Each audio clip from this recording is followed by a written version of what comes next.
मैं ये कहना चाहता हूँ कि आप ही के चैनल में, क्योंकि आपने ही बोला था कि मुनमुन राय का कार्यकाल समाप्त हो गया और उनका कुशासन था, अब सुशासन आ गया। आप ही ने बोला, इसलिए आपके लिए बोला, मैंने अभी तक किसी को नहीं बोला। ये आपको जानकारी होना चाहिए कि हमारे ऊपर एक पैसे का भी भ्रष्टाचार है, तो आप हमें साबित करें। 1 रुपये का न कमीशन खाते थे न खाने देते थे। आपका हमने विलासितापूर्ण जीवन देखा है, महंगी गाड़ियाँ, लग्जरियस जो लाइफ आपकी है, आपके आय के स्रोत क्या? किसान अगर अपनी लग्जरियस लाइफ जीता है तो मैं समझता हूँ कि अन्य लोगों को तकलीफ नहीं होना चाहिए। पूर्व में मेरे परिवार के लोगों ने शराब का काम के बड़े बड़े ठेके भी लिए। आप ठेकेदार हैं, बहुत पैसा आ रहा है, कलारी काम होता है कलारों का। तो मेरे परिवार, मेरे कुटुंब के लोग, अगर मेरे ससुराल के लोग कर रहे हैं, उसमें क्या है? हमारा पैतृक काम है, इसको कैसे करते हो? ये कोई काम अवैध है क्या? यहाँ के कुछ नेता परिवर्तन की भाषा बोल रहे थे, तब करवा लिया। अध्यक्ष की कुर्सी में बैठना, वो करना, कितना घोटेले वाले। जिस पानी की टंकी और पेयजल की व्यवस्था को लेके मेरे भाई ने उसका पेमेंट रोक दिया, ठेकेदार का, उसको रात सात कर दिया। उसका पेमेंट अगर इस परिषद ने कर दिया है, इस अध्यक्ष ने कर दिया है, इससे बड़ा मैं नहीं समझता सिवनी के लिए वोट डाला होगा। कोई राशि थी, करीब 1 करोड़ की राशि थी, उसमें दिनेश राय मुनमुन ने कलेक्टर पे ऐसा आरोप लगा, ऐसा हमारे माध्यम से आरोप लगा था ये कि 7 पार्षदों ने मुझे एक पेमेंट दिया। मैं भोपाल विधानसभा में बोली थी, मैं जा रहा था, तो उन्होंने पैसा राशि को सेंसर करा दूँ। वर्तमान में जो परिषद के अध्यक्ष और जो हैं, वो हमारे वार्डों में काम नहीं करा रहे। क्या फिर से मध्यावधि चुनाव नगर परिषद के हो सकते हैं? नहीं, हम ये गंदे काम में इंटरेस्ट नहीं लेते। जनता चुनाव है, उनको पूरा मौका मिलना चाहिए। अब आपसे सवाल रहेगा कि निर्दलीय विधायक आप सिवनी में रहे, क्या उपलब्धियां थी उस समय आपकी? निर्दलीय रहते ही मेडिकल का भूमि पूजन हमने कराया। उसके पहले के विधायकों ने, सांसदों ने, जो भी राजनीति करते थे, चूना डाल के 20 साल निकाल के निहर के नाम को। भारतीय जनता पार्टी चाल चरित्र चेहरा की बात करती है। निर्दलीय विधायक जब आप थे, नीता पटेलिया जब मंच में थी, तो पल्लू कांड आपके नाम से जाहिर। देखिए, वो घटना नहीं थी, कुछ नहीं थी, वो एक मजाक था, लेकिन पल्लू कांड था नहीं। मैं क्षेत्र के विकास के लिए अपने आप को गिरवी रख रहा हूँ। लठ पे चर्चा आपने की थी, जब सरकार से बहुत अच्छी आपकी ट्यूनिंग थी, तो ये इसकी नौबत कैसे आई? इसमें क्षेत्रीय जो अधिकारी थे, उनसे उनकी कुछ कमियां, उनकी गलतियों की वजह से किसानों के बीच मामला था। और हमने तो ये बोला, लठ लेके आइए, आपको मैं विधायक हूँ, मेरे में अगर कमी हो तो मुझे मारो। आपने कहा कि मेडिकल कॉलेज आप जब निर्दलीय विधायक थे तब लेके आए। निर्दलीय विधायक, उस समय भूमि पूजन हुआ, 15 महीना की कांग्रेस की सरकार बनी, उन्होंने निरस्त कर दिया। आपने कहा कमलनाथ से आपके बहुत अच्छे संबंध हैं और रहेंगे। विधायक तो थे आप रोडों में, सड़कों में आ सकते थे अपने कार्यकर्ताओं के साथ, समर्थकों के साथ। रोड में आके जनता को भड़का के भीड़ इकट्ठी करके नौटंकी करना ये जरूरी है? इससे काम होगा? यहाँ कलेक्टर से लड़ेंगे क्या? SDM से लड़ेंगे? तो ये चर्चा कहाँ से आई? कुछ लोग कह रहे हैं कि आपने ही बताया लोगों की 5 लाख आपने दिया है, क्या कहेंगे इस बारे में? वो लोग मूर्ख हैं जो हमारे धर्म गुरुओं के खिलाफ ऐसा वातावरण बनाना चाह रहे हैं। ना मैंने कोई 5 लाख रुपए दिया। तो ये क्या लगता है, सुनियोजित एक षड्यंत्र है? ये इन पत्रकारों के द्वारा ये कह सकते हैं हमारे हिंदू मुस्लिम, और जिस तरीके से हमारे धर्म के खिलाफ वातावरण बना रहे हैं, ये जिस धर्म के हैं, इनके धर्म गुरुओं के खिलाफ अगर हम बोलेंगे तो इनकी समाज को बुरा लगेगा कि नहीं लगेगा, ये बता दें। गारंटी लेते हैं? हम 10 उदाहरण देने को तैयार हैं इनके खिलाफ। हमारे गुरुओं के खिलाफ ऐसी ओछी मानसिकता, हमारे खिलाफ वातावरण बना रहे हैं गुरुओं के खिलाफ। तो ये क्या चाहते हैं कि मैं भागवत नहीं कराऊं, राम कथा नहीं कराऊं, मैं कांवड़ यात्रा नहीं निकालूं, मंदिर नहीं जाऊं? मैं क्या धर्म के प्रति हट जाऊं, गरीब की जान ना बचाऊं? ये चाहते हैं ये लोग। जयराम जी की नमस्कार, जय जोहार। मैं हूं सुदीप तिवारी और आप देख रहे हैं एंड तक इंडिया, खबर की तह तक। हमारे साथ लक्ष्योनी विधायक दिनेश राय मुनमुन हैं। मुनमुन जी, बहुत बहुत स्वागत है आपका एंड तक इंडिया में। इनसे आज चुनावी चर्चा होगी और चुनावी चर्चे में तमाम वो सवाल जो जनता के मन में उभर रहे हैं, हम अपने चैनल के माध्यम से पूछने का प्रयास करेंगे। आइए चर्चा करते हैं, और चर्चा हो तो सबसे पहले उनके परिवार से शुरुआत करते हैं। भाई साहब, आपका बहुत बहुत स्वागत है। आपसे जानना चाहेंगे, आपका हमने विलासितापूर्ण जीवन देखा है और देखा है कि किस तरीके से महंगी गाड़ियाँ, लग्जरियस जो लाइफ आपकी है, वो आपके आय के स्रोत क्या कहेंगे, कैसे आप बताएंगे उसको?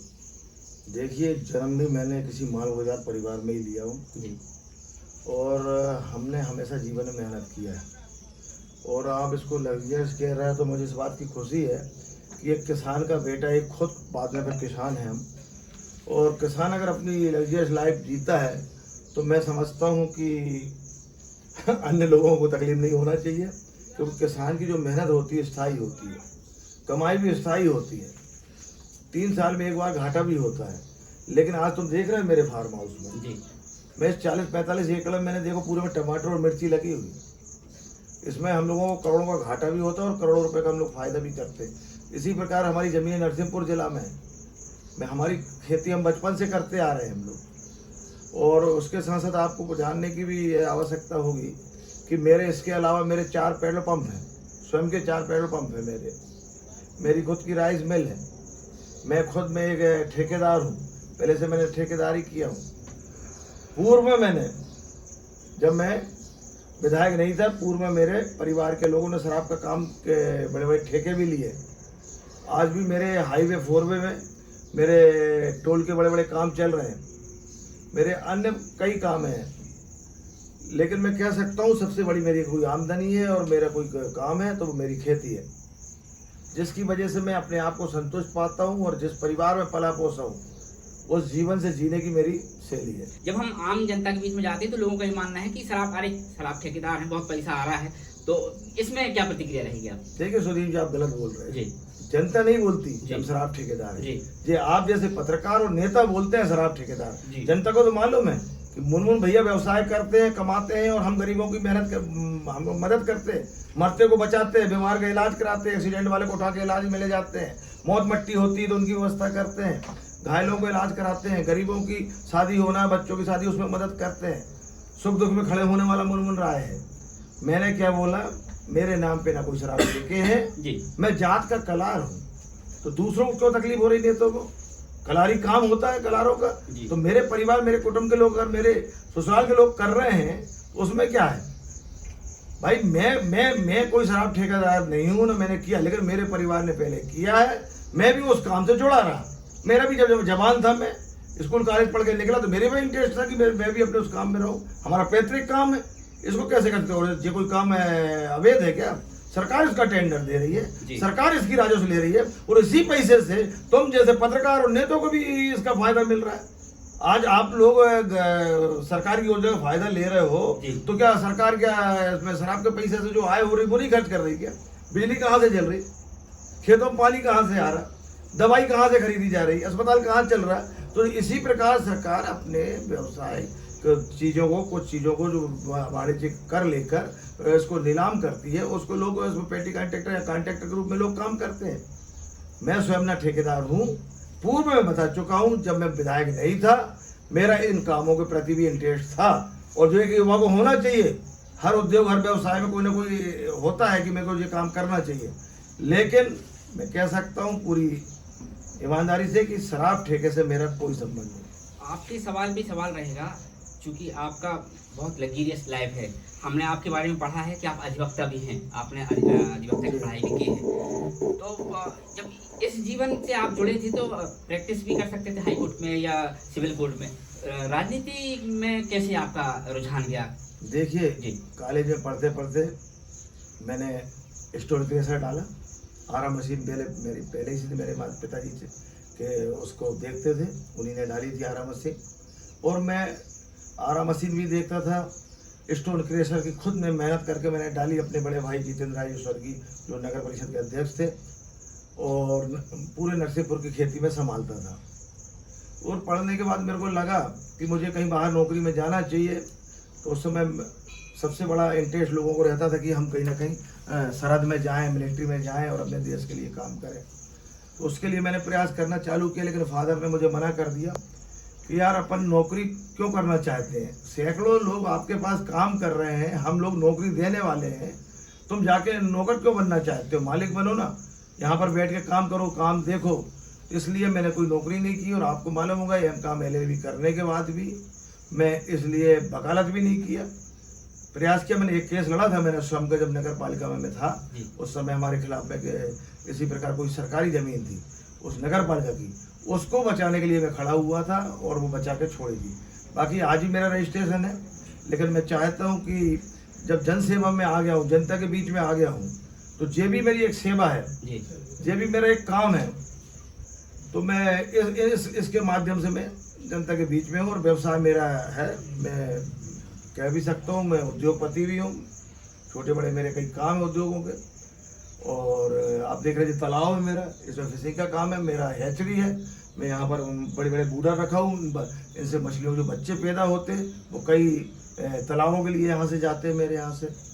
तो और इन तमाम कामों में मेरा इंटरेस्ट है, इसलिए मैं वकालत करता नहीं। समय आएगा तो वो भी करूँगा। जी, आपसे जानना चाहेंगे कि पार्षद से लेके विधायक का जो आपका करियर, राजनीतिक करियर रहा है, कैसा रहा है, कैसी शुरुआत हुई उसकी? देखिए, मैं पार्षद भी निर्दलीय, अध्यक्ष भी निर्दलीय, मेरी माँ ने भी अध्यक्ष निर्दलीय जीता नगर का, लखनादौन का, बड़े भाई ने भी निर्दलीय जीता। हमारे घर में राजनीति का दूसरा मापदंड है जी। मेरे पिताजी सर्विस में थे, सर्विस से रिजाइन दिए नहीं नेताओं की वजह से। और मेरे दादाजी बड़े किसान थे, उनकी थोड़ी पृष्ठभूमि थी, वो राजनीति में थोड़ा बहुत इंटरेस्ट लेते थे, लेकिन उन्होंने भी बहुत ज़्यादा राजनीति नहीं की, मेरे एक अंकिल ने किया। हमारे परिवार में बेटे से राजनीति शुरू हुई। मेरी माँ राजनीतिक नहीं थी, न मेरे पिता राजनीतिक थे, न मतलब आपसे शुरुआत हुई? हाँ, मेरे से हुई। मेरी भी हुई एक वार्ड पार्षद से जी। जिस वार्ड में मैं रहता हूँ 4 नंबर में, वहाँ पर चुनाव के लिए आरक्षण समान वार्ड आया, तो मेरे बड़े भाई को लड़ाने के लिए पूरी क्षेत्र के वार्ड के लोग तैयार हुए। लेकिन उनका जब समर्थन हो गया तो उनके कुछ मित्र और कुछ साथियों ने कहा कि पप्पू भैया तो सीधे साधे हैं, और उनका पप्पू भैया से पूछे भी तो उनके मित्रों से बोले हाँ यार मेरा इंटरेस्ट नहीं है, मोहल्ले वाले बोल रहे हैं। तो उन्होंने फिर किसी अदर आदमी का नाम लिया जो बाजू के वार्ड के थे वो, लेकिन उस वार्ड की जनता तैयार नहीं हुई।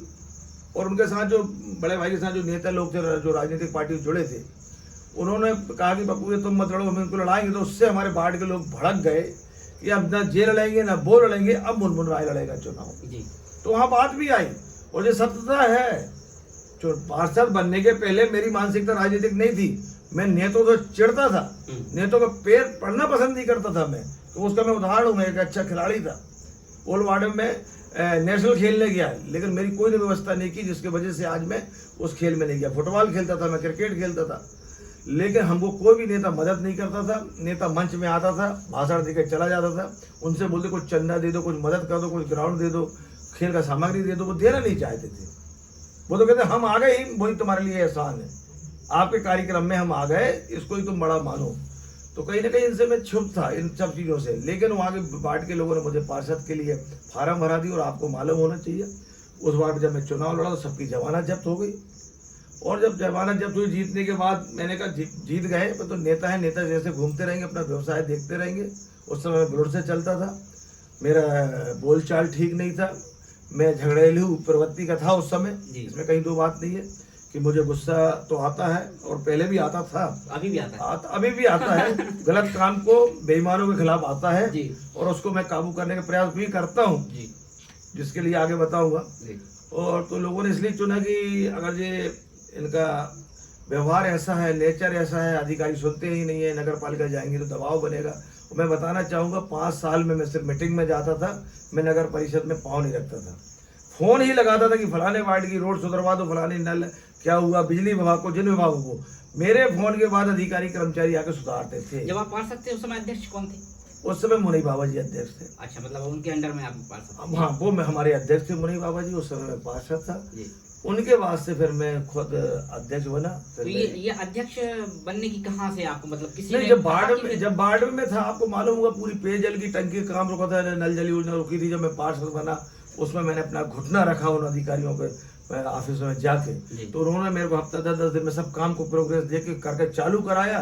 और वार्ड में मैंने जन भागीदारी, अन्य योजनाओं से और खुद के मदों से खुद मैंने वहाँ पर जनता के साथ मिलकर जन भागीदारी से कुछ रोडें बनवाई। खुद ने सुबह से शाम तक काम किया, हाथों से मट्टी मुरम डाली, और उससे हमारा वार्ड डेवलप जब हुआ तो नगर में एक माहौल बना कि जो एक पार्षद रह के अपने वार्ड में पूरे नगर से ज्यादा काम करा सकता है, तो ऐसे व्यक्ति को कहीं ना कहीं अध्यक्ष बनाना चाहिए। और हमको अध्यक्ष बनाया। अध्यक्ष में हमने बहुत बेहतर काम किया हर साल। हाँ, और हमने जनता की अदालत कोई हमारी उपज नहीं है जी। उस समय हम पार्षद थे, उस समय एक पार्टी के वरिष्ठ नेता ने उंगली उठा के बोला कि अध्यक्ष और सभी वार्ड के पार्षद बेईमान है, भ्रष्ट है, ये लोग हिसाब नहीं दे रहे जनता के पैसों का, इनसे हिसाब मांगो। तो तो अध्यक्ष ने और बाकी पार्षदों ने नहीं दिया, मैंने हिसाब दे दिया। और उससे ये फायदा हुआ कि जनता के बीच जब मेरा हिसाब किया तो जनता ने देखी कि इस वार्ड में जे काम हुआ, जे हुआ, और 1 रुपये कमीशन नहीं खाया इस आदमी ने। इसलिए मैं जब अध्यक्ष बना तो मैंने कहा मैं हर बार हिसाब दूंगा। मैंने खुद जनता को 5 साल मैंने अपना हिसाब दिया, माँ के समय में दिया, भैया के उसमें दिया। निर्दलीय विधायक रहते हुए भी सिवनी में मैंने जनता की अदालत लगाई। तो आपसे सवाल ये रहेगा कि नगर परिषद अध्यक्ष लखनऊ में बढ़िया इतना काम करा रहे थे आप, बहुत अच्छा तारीफ भी आज भी तारीफ होती है कि जब विकास देखा जाता है दिनेश राय की बात आती है। जरूरत क्या पड़ गई कि लखनऊ छोड़ के सिवनी जाना पड़ा? देखिए आरक्षण हुआ जी, महिला सीट आई तो माता जी रही, माता जी के बाद फिर हम विधायक बन गए जी, क्योंकि सिवनी में कहीं ना कहीं हम पहला चुनाव हारे और फिर दूसरे चुनाव से लगातार हम जीतते चले गए, इसलिए हम सिवनी के विधायक बने। और बड़े भैया मेरे अध्यक्ष थे, और आपको मालूम होना चाहिए भैया का 2 साल का कार्यकाल बाकी था जी, और अध्यक्ष पद में रहते हुए भैया हमारे खत्म हो गए। कैंसर उनको हुआ था, और कोरोना महामारी में हमारा लगातार भ्रमण होने की वजह से, जनता के बीच में जाने की वजह से, लगातार आईसीयू में जाने की वजह से कहीं ना कहीं हम तो अपने आप को सेफ रहे। हम स्टाफ के बड़े भैया को कैंसर था, तो वो वजह भी हो सकती कि हम लोगों की वजह से भी उनको कोरोना हुआ, और उसके बाद में हमने उनको संभाल पाए और ना उनको वापस लेके आ पाए, उनका निधन हो गया। और उसके बाद 2 साल लियाकत भाई और हमारी मंजू गुलानी ने कार्यकाल संभाला जी। और आपने देखा होगा इस बार के नगर परिषद चुनाव में मैं अपने आप को दूर रखा, मैंने मतलब नहीं रखा, क्योंकि जिस सीट मेरा भाई खत्म हो गया अब मैं उधर जाके क्या करूं। और यहाँ के कुछ नेता परिवर्तन की भाषा बोल रहे थे, तब करवा लिया परिवर्तन। अभी भी बोलते हैं, हाँ, वही बोलते हैं। अब हो गया परिवर्तन, तो अब ले लो फायदा। परिवर्तन हुआ, क्या मिल रहा है? जिनको आपने चुना उनकी औरतों को तो घर में बैठा दिए हैं। वही कह रहे थे ना कि यहाँ पर हम जो जनप्रतिनिधियों का सम्मान नहीं हो रहा है, क्योंकि मेरी माँ थी उस समय, मैं विधायक था, तो मैं वहाँ का डेवलपमेंट के लिए राशि लाता था, करता था, तो उसको लेकर इनको दिक्कत थी। अब खुद क्या कर रहे हैं वो देख लो आप, अध्यक्ष की कुर्सी में बैठना, वो करना, कितना घोटेलेबाज है। जिस पानी की टंकी और पेयजल की व्यवस्था को लेके मेरे भाई ने उसका पेमेंट रोक दिया, ठेकेदार का, उसको रात-रात कर दिया, उसका पेमेंट अगर इस परिषद ने कर दिया है, इस अध्यक्ष ने कर दिया है, तो इससे बड़ा मैं नहीं समझता सिवनी के लिए घोटाला होगा, लखनऊ के लिए घोटाला होगा। क्योंकि ठेकेदार ने नो वर्क नो पेमेंट, जब उसने हमारे उन कामों किया ही नहीं है, उसका संचालन पूरे नगर परिषद के कर्मचारी कर रहे हैं, उसका करोड़ों का पेमेंट का मामला आया, उसमें 50% की बंदरवाट कर लिया। जिसका ट्रैक्टर का टेंडर नहीं हुआ, वो ट्रैक्टर आपने देखा, एलएम ब्लीचिंग का टेंडर नहीं हुआ, एलएम ब्लीचिंग खरीद डाला। तो मैं ब्लेम नहीं लगा रहा हूँ, मैं ये कहना चाहता हूँ कि आप ही के चैनल में, क्योंकि आपने ही बोला था जी कि मुनमुन राय का कार्यकाल समाप्त हो गया और उनका कुशासन था, अब सुशासन आ गया, आप ही ने बोला, इसलिए आपके लिए बोला, मैंने अभी तक किसी को नहीं बोला। ये आपको जानकारी होना चाहिए कि हमारे ऊपर एक पैसे का भी अगर भ्रष्टाचार है तो आप हमें साबित करो। 1 रुपये भी ना कमीशन खाते थे न खाने देते थे। हाँ, ये जानते हैं कि हम नहीं करे, लेकिन हम जानते थे पीछे थोड़ा बहुत नमक मिर्ची चलती है, जिसको हम नहीं रोक सकते ना आप रोक सकते। लेकिन अब क्या हो रहा है वो आप देखो ना, अब लखनऊ कहाँ चला गया, क्या हो रहा है लखनऊ में, अब आप देखें। एक सवाल आपकी सवाल में रहेगा, जैसा कि आरोप लगा था, आपने कहा अध्यक्ष, वहां से भी एक आरोप आया था कि कलेक्टर कोई राशि थी, करीब 1 करोड़ की राशि थी, उसमें दिनेश राय मुनमुन ने कलेक्टर पे ऐसा आरोप लगा, ऐसा हमारे माध्यम से आरोप लगा था ये कि 7 पार्षदों ने मुझे एक स्टेटमेंट दिया। मैं भोपाल विधानसभा होनी थी, मैं जा रहा था, तो उन्होंने भाई साहब इस राशि को सेंसर करा दो, वर्तमान में जो परिषद के अध्यक्ष और जो हैं वो हमारे वार्डों में काम नहीं करा रहे। हमने कहा पूरे 15 वार्ड का दे दो, नहीं बोले वो नहीं देना चाहते, उनका कहना कि हम विधायक सिवनी को नहीं देना चाहेंगे, क्योंकि उनके पास बड़ा पावर है, ऐसा बोलते हैं वो कि बड़े बड़े नेता उनके हैं और वो बड़ा डेवलपमेंट की सोच के लेकर चल रहे हैं। तो हमने ठीक लगा, हमने वहाँ दे दिया अपने लेटर हेड में, वो सैंक्शन भी होगा, सैंक्शन होके आ गया। तो इन मूर्खों को समझ में नहीं आता कि 7 वार्ड भी तुम्हारे होते, जो अध्यक्ष होता उसके लिए 15 वार्ड बराबर होते, 7 वार्डों का तो जिनने लिख के दिया, उनका राशिया के, तो उसको जो लेके प्रस्ताव करके उसको गिरा दिया उनने, नहीं लाएंगे ये पैसा, नहीं खर्च करेंगे। आने नगर को मिला हुआ 1 करोड़ रुपए को इन्होंने खत्म कर दिया। अगर इनमें अगर मानवता होती तो 15 वार्ड का लिख के दे, तो 15 वार्ड के लिए पैसा आ जाता, बाकी 8 वार्ड 7 वार्ड को दिया, और उसी पैसे का इन्होंने स्टार्ट, और न खुद ला सकते हैं, खुद तो लाने से सक्षम है नहीं है, लंबे लंबी बातें करवा लो, लंबी लंबी चौड़ी भाषण दिलवा लो, इसके अलावा कुछ है नहीं। अब आप और ईमानदार हो तो तुम भूमि पूजन कैसे करने जा रहे हो? महिला पार्षद कहाँ है? महिला अध्यक्ष कहाँ है? क्या मजाक बना दिया है? और कितने दिन बनाओगे? तो ये आपके शब्द में ये शब्द रहेगा कि क्या फिर से मध्यावधि चुनाव नगर परिषद के हो सकते हैं? नहीं, हम ये गंदे काम में इंटरेस्ट नहीं लेते। जी। जनता चुनाव है, उनको पूरा मौका मिलना चाहिए। हम ये चाहते हैं कि अभी तक जो तुमने भ्रष्टाचार और दुनिया भर की कामों के लेके आवाज उठाते थे, तो कम से कम उसको तो गंदगी खत्म कर दो। आप दूसरों में ब्लेम लगाते थे, तो कम से कम खुद तो ईमानदार हो जाओ, उसमें तो काम कर दो। अब आपसे सवाल रहेगा कि निर्दलीय विधायक आप सिवनी में रहे, 5 साल का कार्यकाल बहुत बड़ा होता है, क्या उपलब्धियां थी उस समय आपकी निर्दलीय विधायक होने की? चूंकि निर्दलीय विधायक सरकार के खिलाफ और सरकार से निर्दलीय होकर कितना कुछ काम करा पाए 5 साल? निर्दलीय हम विधायक थे, आपको याद होगा सिवनी की सबसे बड़ी मांग थी 4 लाइन में स्टे लग गया था। वो हम ही थे जो अंतिम लड़ाई दिल्ली में लड़े थे। सुप्रीम कोर्ट में हमारा ही वकील खड़ा हुआ था। सिवनी के जिन नेताओं ने जिस वकील को किया था, उसकी फीस नहीं दी आखिरी में, 4-5 पैसे में खड़ा ही नहीं हुआ। अंतिम में गवर्नमेंट का वकील और हमारा वकील ने ही फैसला लाया, जिसकी वजह से हमारी NH 4 लाइन आज हम लोग उसमें चल रहे हैं, बनवा के छोड़ी। निर्दलीय थे उस समय, हम CM साहब के साथ खुद दिल्ली गए थे। निर्दलीय रहते ही मेडिकल का भूमि पूजन हमने कराया। और सबसे बड़ी उपलब्धि है हमारी माछा गोरा नहर, जब हम निर्दलीय विधायक थे, उसके पहले के विधायकों ने, सांसदों ने, जो भी राजनीतिक करते थे, चूना डाल डाल के 20 साल निकाल के नहर के नाम पे वोट लिया। हमरे बनने के बाद 3 महीने के अंदर काम चालू करवाया और जितना काम संभव था उतनी नहरें हम लोगों ने बिछवाई। जब बिछवाई, आज ही बिछवाई और आगे भी हम बिछवाएंगे। कल ही आपने देखा माननीय मुख्यमंत्री जी ने हमारी जो सेड़ नदी का और जो माछा नदी है, उसका नाम नाम अलग बता रहे हो, मच्छ गंगा नर्मदे, और इसको सेड़ नदी को शेर बोला गया, ये शासकीय रिकॉर्ड में है। और लेकिन हम लोग शेर नदी को शेर बोलते हैं और माछा नदी बोलते हैं। उन्होंने कल भूमि पूजन किया, जहाँ उन्होंने हमारे लाल माटी क्षेत्र के लिए माइक्रो इरिगेशन के लिए फिर से बोला है, और हम उम्मीद करते हैं आने वाले समय में होगा। जो बड़े लक्ष्य थे वो हमने उस समय काम करने का प्रयास किया। आज हमारा मेडिकल कंप्लीट होने को जा रहा है, ठेकेदार 2024 का है, वो होगा। तो हम कह सकते हैं निर्दलीय रह के जब हमने जनता के बीच में काम किया, उठना बैठना, लोगों के सुख सुविधा दुख में खड़े हुए, वही वजह था पार्टी में हमको टिकट दिया और आज हम पार्टी से टिकट में चुनाव लड़ा। कोरोना काल जैसे महामारी में हमारे जनप्रतिनिधि नेता दुबक के बैठ गए थे। आप जैसे पत्रकार भी सिर्फ व्हाट्सएप लिख के लोगों के बीच में भय पैदा कर रहे थे। आपसे मतलब नहीं कि आप नहीं, मतलब जो लेके हमारी कौम को नहीं बोलता मैं, कुछ लोग कुछ लोग जो दिव्यांग और मानसिकता के लोग थे, उन्होंने लिखा कि लोगों में भय पैदा किया और वही वैक्सीन आकर लगी और खुद ने लगवाया, जहां मैं लगातार आपने देखा कोरोना महामारी में एक दिन भी घर नहीं बैठा। आपसे सवाल रहेगा कि भारतीय जनता पार्टी चाल चरित्र चेहरा की बात करती है।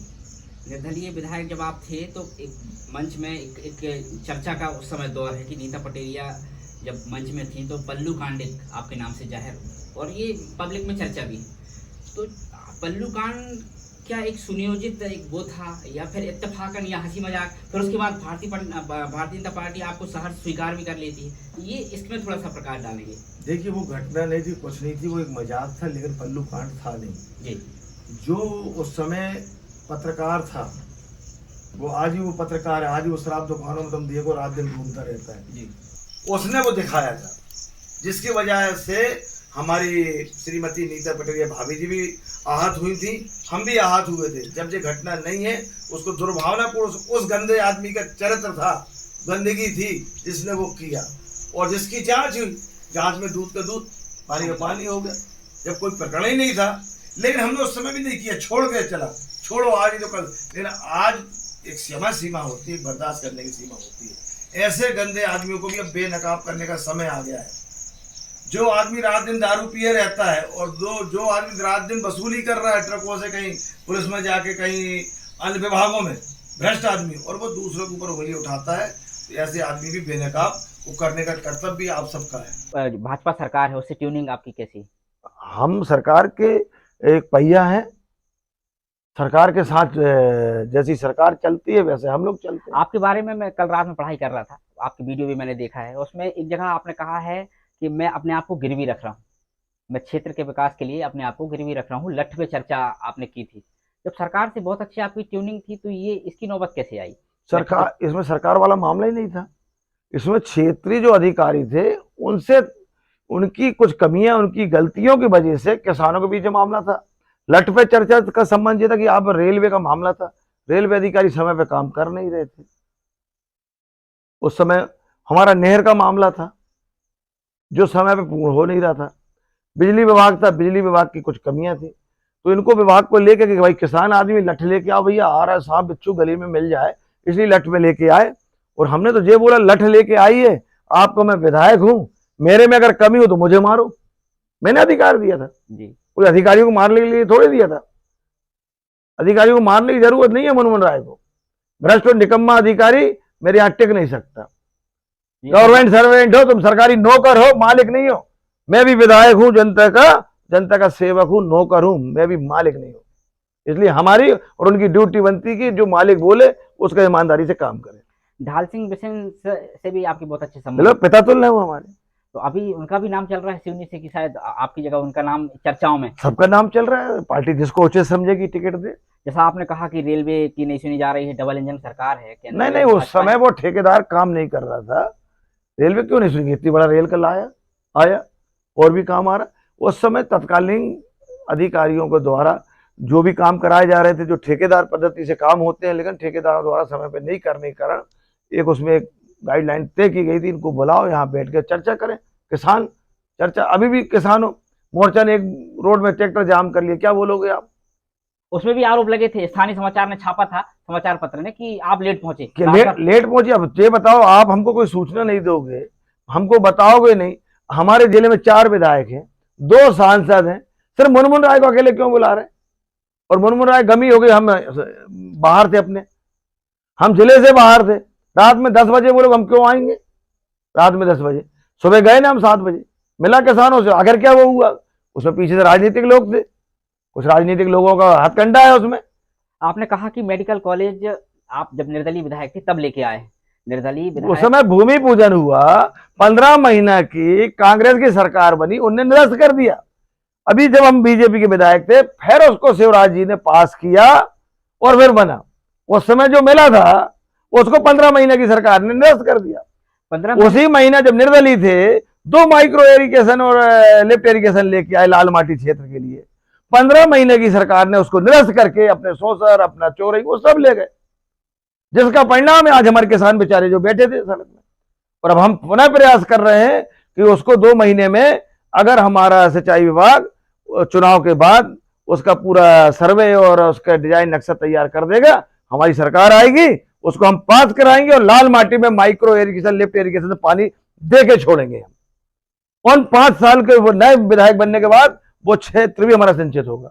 आपने कहा कमलनाथ से आपके बहुत अच्छे संबंध हैं और रहेंगे। जैसा 15 महीने की सरकार आप कह रहे हैं कि कांग्रेस ने वो रोक दिया, तब विधायक तो थे आप रोडों में, सड़कों में आ सकते थे अपने कार्यकर्ताओं के साथ, समर्थकों के साथ, कि भैया काम नहीं हो रहा है, वो चीज नहीं दिखी। आपको नहीं दिखी, विधानसभा में नहीं दिखी। विधानसभा में कितना बोला, कॉन्स्टिट्यूशन नहीं ये क्या समझते हो आप, क्या समझते हो कि रोड में आ जाकर वो नेता है, रोड में आके जनता को भड़का के भीड़ इकट्ठी करके नोटंकी करना ये जरूरी है? इससे काम होगा? यहाँ कलेक्टर से लड़ेंगे क्या, एसडीएम से लड़ेंगे? वहां लड़ो ना प्रमुख सचिव से, वहां लड़ो ना मंत्री से, वहां लड़ो ना मुख्यमंत्री, जहां प्लेटफॉर्म विधायक का वहां जाएंगे। यहाँ सड़क में बैठ किससे लड़वा रहे? तुम किस स्तर में राजनीति करना चाहते हो? तहसीलदार से लड़ू, एसडीएम से लड़ू, कलेक्टर से लड़ू? लड़ू तो उधर लड़ू ना, तो वहां लड़ा ना मैंने।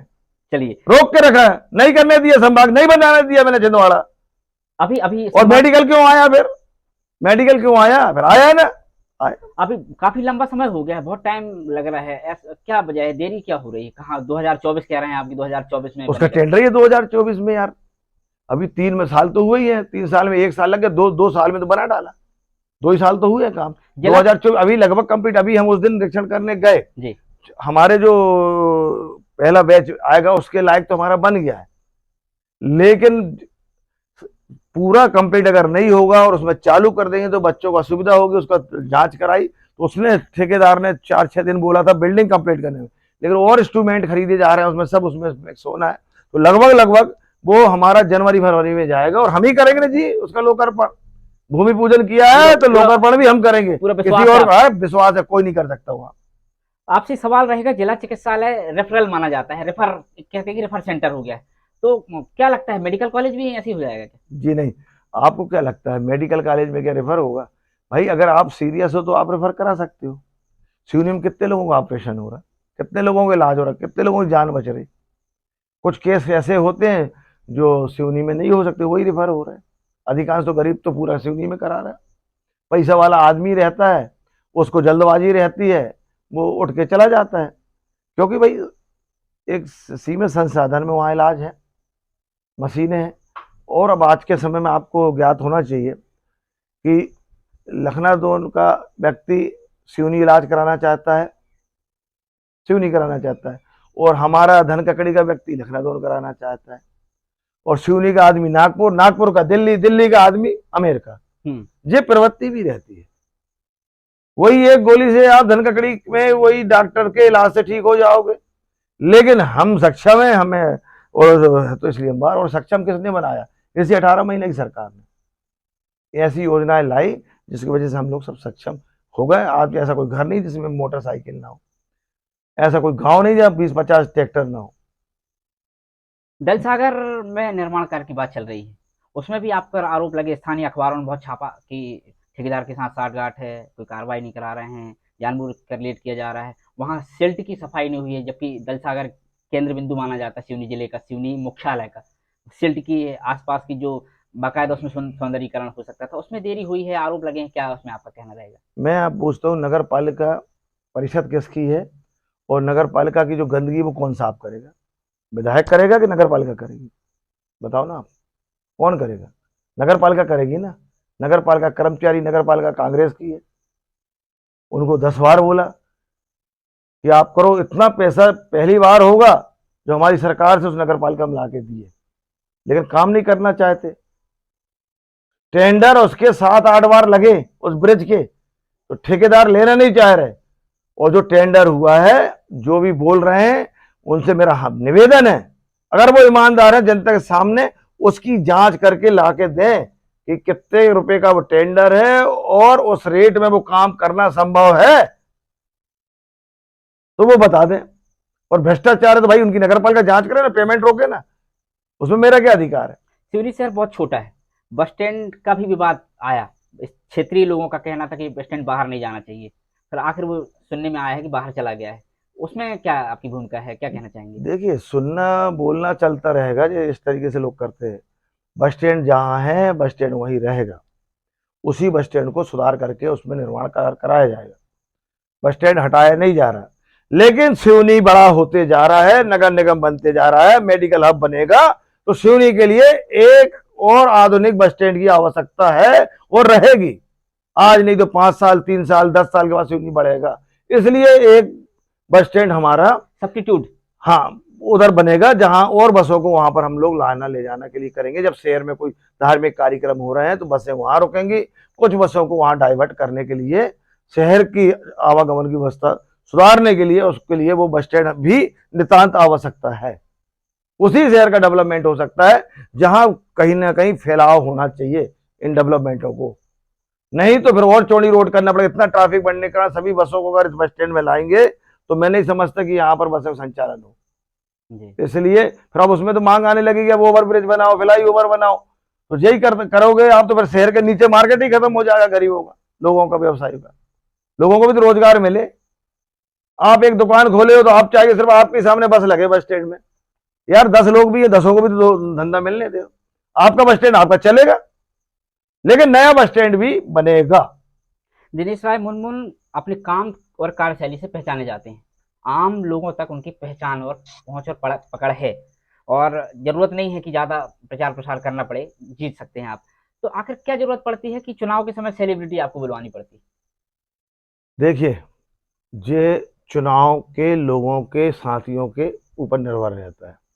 इस बार कोई सेलिब्रिटी देखे तो बताना आप, अभी और अभी जरूरत पड़ी तो। हाँ, अभी अरुण गोविल और एक फिल्मी सितारे आए थे। हाँ, वो अरुण गोयल कौन है?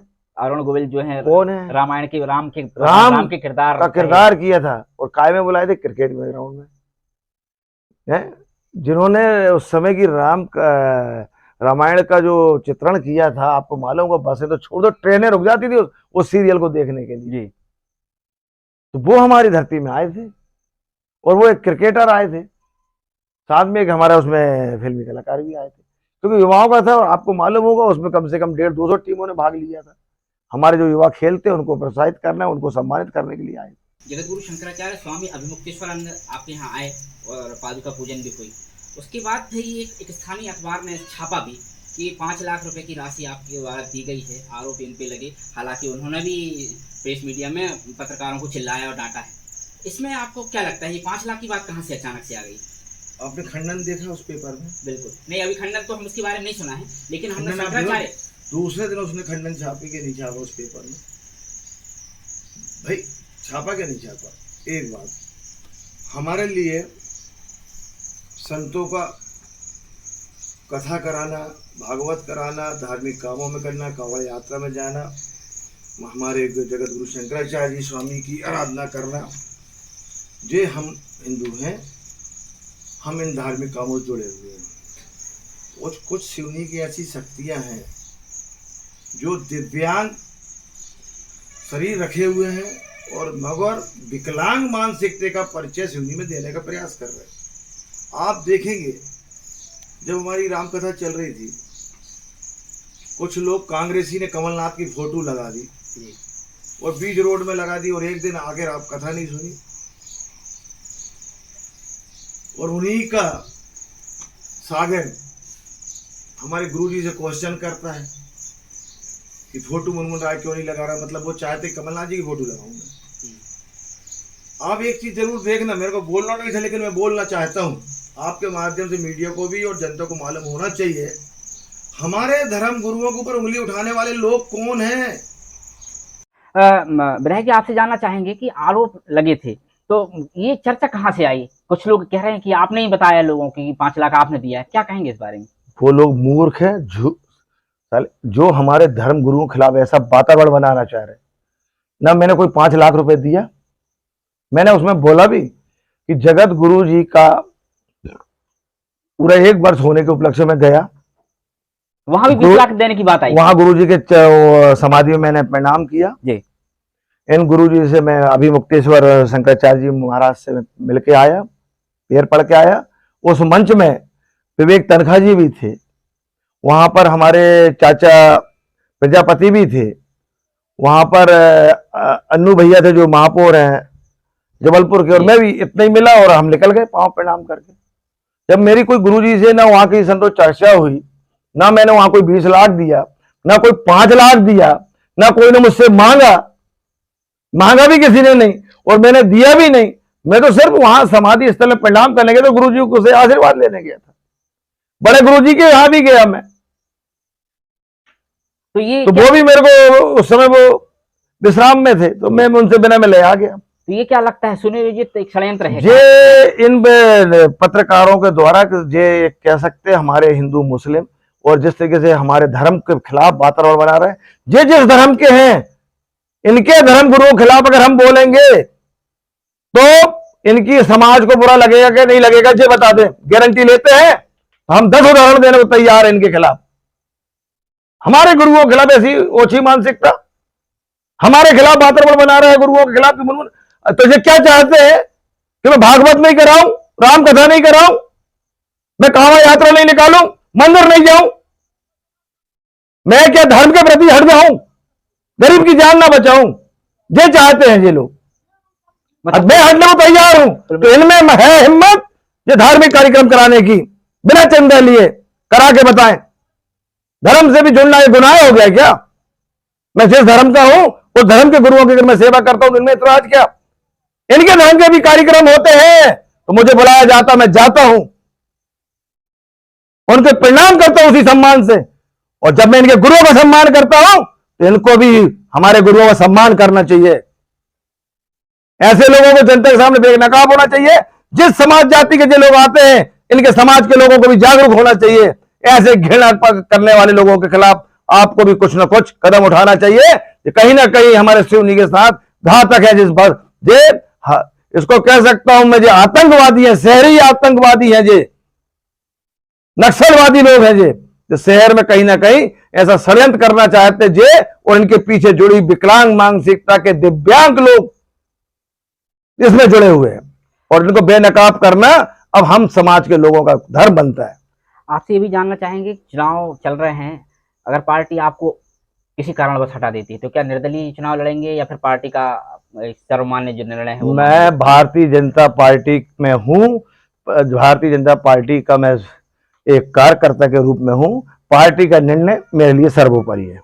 गोंडवाना गणतंत्र पार्टी से रंजीत बासनिक भी दावेदारी कर रहे हैं, तो लगता नहीं आपको कि डिफेंडर के तौर पर आप एक माने उनको कि कहीं ना कहीं?